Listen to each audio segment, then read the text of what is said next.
Glória a Deus, glória a Deus. Salmo 45. O meu coração transborda de belas palavras. Ao rei eu consagro o que compus. A minha língua é como a pena de um hábil escritor. O Senhor, ó rei, é o mais formoso dos filhos dos homens. A graça se extravasou nos seus lábios, por isso Deus o abençoou para sempre. Cinja a espada do seu flanco, herói, cinja a sua glória e a sua majestade, e nessa majestade cavalgue vitoriosamente, pela causa da verdade e da justiça, e a sua mão direita lhe ensinará proezas. As suas flechas são afiadas, penetram o coração dos inimigos do rei, os povos caem submissos aos seus pés. Teu trono, ó Deus, é para todo sempre. Cetro de justiça é o cetro do teu reino. O Senhor, ó Rei, ama a justiça e odeia a iniquidade. Por isso o seu Deus, o ungiu com óleo de alegria, como a nenhum dos seus companheiros. Todas as suas roupas cheiram mirra, aloés e cássia. De palácios de marfim ressoam instrumentos de cordas que o alegram. Filhas de reis se encontram entre as suas damas de honra. À sua direita está a rainha enfeitada com ouro finíssimo de Ofir. Ouça, filha, olhe e preste atenção. Esqueça o seu povo e a casa de seu pai. Então o rei ficará encantado com a sua formosura, por ser ele o seu senhor. Incline-se diante dele. A filha de Tiro virá trazendo presentes, os mais ricos do povo lhe pedirão favores. A filha do rei é toda formosura no interior do palácio. Os seus vestidos são enfeitados de ouro. Em roupas bordadas, conduzem-na diante do rei. As virgens, suas companheiras que a seguem, serão trazidas à sua presença, ó rei. Serão conduzidas com alegria e regozijo, entrarão no palácio do rei. Em lugar de seus pais estarão seus filhos, colocados como príncipes por toda a terra. Farei com que o seu nome seja celebrado de geração em geração, e assim os povos o louvarão para todo o sempre. Amém. Glória a Deus. Eu coloquei aqui como título ou tema desse salmo, o casamento do rei. Os irmãos sabem que muitas vezes, quando se fala do rei aqui nos salmos, é um paralelo falando também acerca de Jesus, o rei dos reis, o Messias que viria, e muitas vezes essa linguagem poética, ela também é profética acerca de Jesus.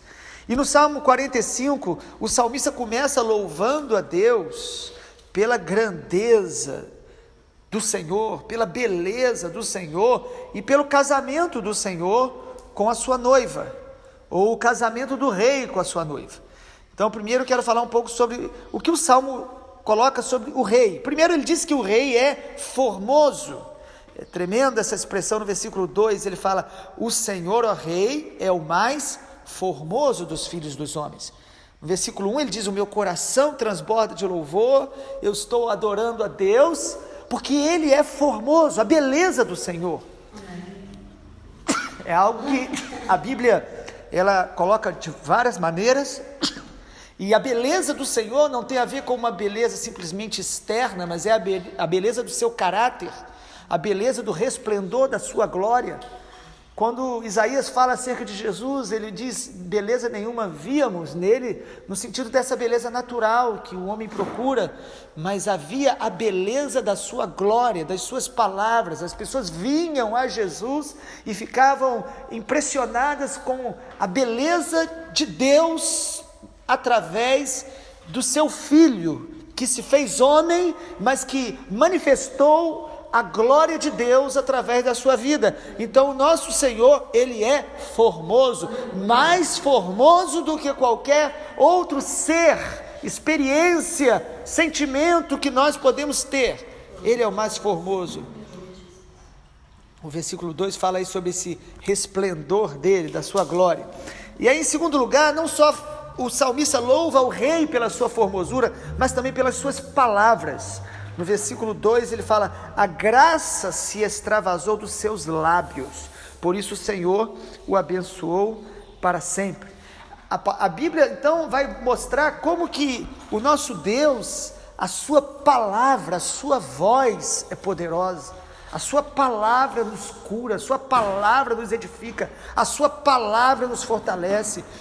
Lá em Apocalipse diz que a voz dele é como a voz de muitas águas, como a voz às vezes de um trovão, manifestações da criação que a gente admira e ao mesmo tempo se assusta, que a gente não consegue explicar o trovão, as muitas águas. Quem já esteve lá em Foz do Iguaçu, ou grandes cachoeiras, a Bíblia fala que a voz do Senhor é assim. Quando a gente ouve o Senhor falando ao nosso coração, ao nosso espírito, é algo difícil de explicar, mas é glorioso. O salmista glorifica o Senhor porque as suas palavras transmitem graça, mas também transmitem autoridade.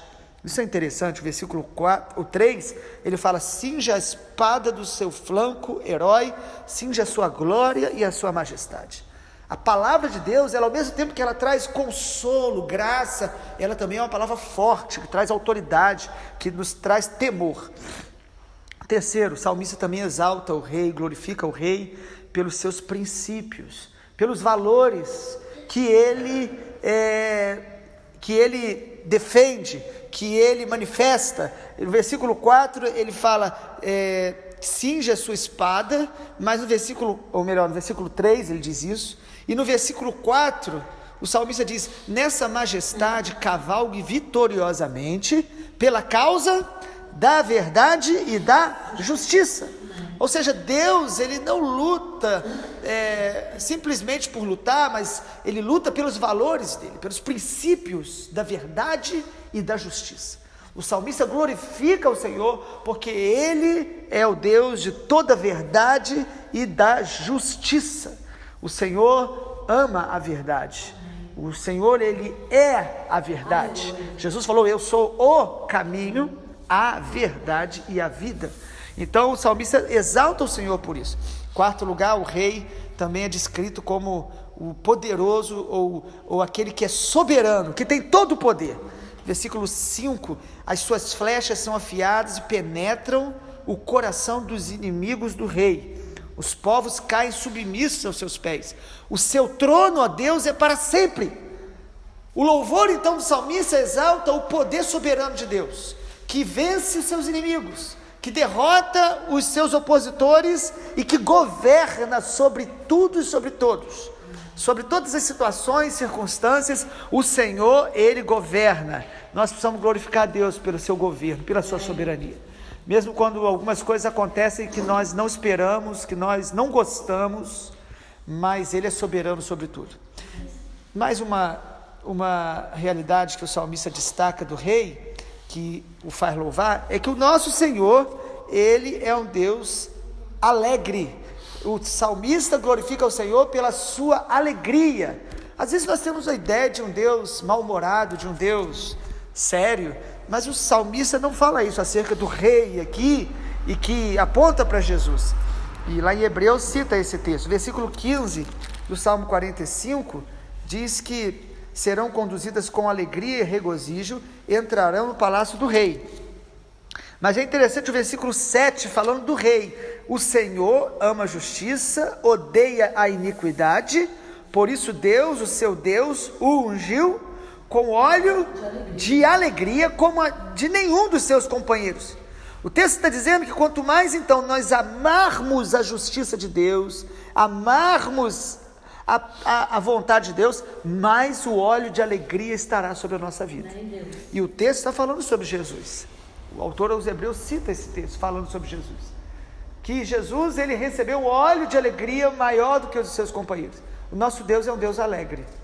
O nosso Deus é um Deus que sabe dançar. O nosso Deus é um Deus que festeja conosco. O nosso Deus é um Deus que se regozija.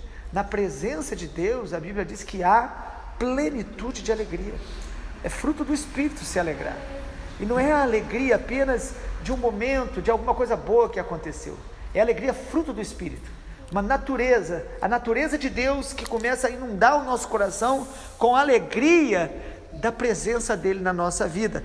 E aí, em último lugar, o salmista exalta o rei pelo seu perfume exalado. É interessante o versículo 8, essa linguagem poética. Ele diz, todas as suas roupas cheiram mirra, aloés e cássia. De teus palácios de marfim ressoam instrumentos de cordas que o alegram. A descrição aqui do palácio do rei é a mesma descrição profética acerca do Santo dos Santos, da presença de Deus, mostrando que é um lugar cheio de louvor, de cânticos, de alegria, e que das vestes do rei exalam os perfumes mais preciosos que nós poderíamos imaginar. Amado, nosso Deus, ele exala perfume, o perfume do seu caráter, da sua santidade, da sua glória. Ele exala esse perfume que lá no Novo Testamento diz que nós exalamos o bom perfume de Cristo. O salmista exalta o Senhor por essa fragrância preciosa que nós recebemos na presença dEle. Amado, a presença de Deus é incomparável, gloriosa. Somente na eternidade nós vamos começar a ter dimensões mais profundas. Enquanto na terra nós temos momentos onde Deus vem e Ele inunda o nosso coração de tal maneira que a gente parece perceber esse perfume de Cristo, quando a gente está buscando a intimidade dEle. E o salmista não só exalta o rei, a partir do versículo 9, nós vamos ver agora, ele também glorifica o rei por causa da noiva do rei. E aí ele vai descrever a noiva. Quem é essa noiva? É a igreja. O povo de Deus é a noiva de Cristo. E aí o salmista também vai descrever essa noiva. Ele diz que a noiva do rei, ela está vestida de ouro. Olha o versículo 9. Filhas de reis se encontram entre as damas de honra. À sua direita está a rainha, a casada com o rei, é enfeitada com o ouro finíssimo de Ofir. O ouro mais precioso, o ouro mais valioso daquele tempo. O texto diz que a rainha, aquela que casa com o rei, ela está vestida de ouro. Não é isso que diz lá em Apocalipse 3:18? Jesus falando para a igreja de Laodiceia: compre de mim o ouro refinado pelo fogo. Esse ouro na Bíblia tem muito a ver com a santificação do Senhor na nossa vida. É o fogo que purifica as provações, e a palavra de Deus vão purificando a gente e vai removendo tudo que é impureza, para que nós possamos ser esse ouro, e dar ao Senhor esse ouro que é uma vida purificada, uma vida santificada. Eu tenho definido esse ouro lá de Apocalipse como o que de Jesus nós temos. Nós temos falado de ser semelhantes a Jesus, então o ouro é Jesus. E quando o Senhor nos purifica, Ele vai removendo tudo que não é Jesus em nós. O que Deus quer nos dar, amado, esse ouro que nós precisamos adquirir, é essa natureza e o caráter de Jesus em nossas vidas. A Bíblia diz, o apóstolo Paulo escrevendo aos Coríntios, ele diz que no dia do juízo vai vir um fogo de Deus, e alguns edificaram feno, palha, madeira, prata ou ouro, e o fogo vai provar todas as coisas. O ouro é o que resta em nós depois da provação e da purificação do fogo de Deus. É o que é Cristo em nós. O ouro é o que é Cristo em nós. Porque às vezes nós temos muita religião, e religião não é Jesus. Jesus é Jesus, religião é religião. O fogo de Deus quer nos purificar de tudo que não é Cristo em nós. Ele quer matar tudo que não é Cristo em nós. E o deserto revela o quanto de Cristo nós temos. E o ouro vai ser nossas vestes. O texto também fala aí que a rainha que vai casar com o rei, ela é separada deste mundo. Olha o versículo 10. Ouça, filha, preste atenção, esqueça o seu povo e a casa do seu pai. Está falando aí de um desligar das coisas do mundo, no desligar das coisas dessa terra. A igreja que vai casar com Jesus, irmãos, é uma igreja que ama mais o céu do que a terra. É uma igreja que pensa mais nas coisas do alto, onde Cristo vive, do que nas que são da terra. É uma igreja que busca as coisas do alto. Então aqui está mostrando essa noiva separada do mundo, que não fica trazendo as marcas desse mundo, ou só da sua família natural. Amado, nós nascemos de Cristo, e as marcas que nós temos que ter são as marcas do céu, as marcas de Jesus. Terceiro lugar, essa noiva também é uma noiva submissa ao seu Senhor. O versículo 11 diz: o rei ficará encantado com a sua formosura, por ser ele o seu Senhor, e incline-se diante dele. O texto descreve então uma noiva formosa, bela, e que se submete ao rei.